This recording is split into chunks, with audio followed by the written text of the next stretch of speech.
Hi, it's Chav Weather here with a video looking at a destructive hailstorm hitting Mexico City in Mexico on June the 12th, 2022.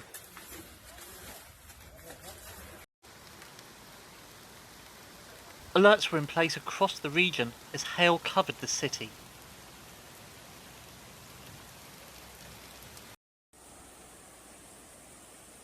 Ice and water filled streets, stopping traffic. Residents were advised not to leave their homes unless necessary.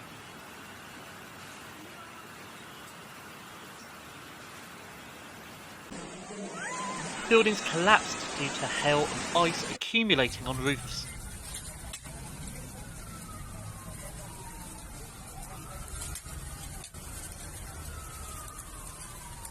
As the ice melted, floodwaters were seen in low-lying areas, causing further disruption.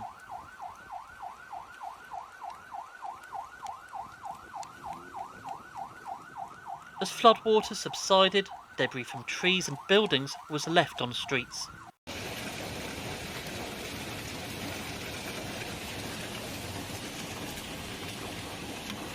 Thank you for watching, with special thanks to my Patreon members.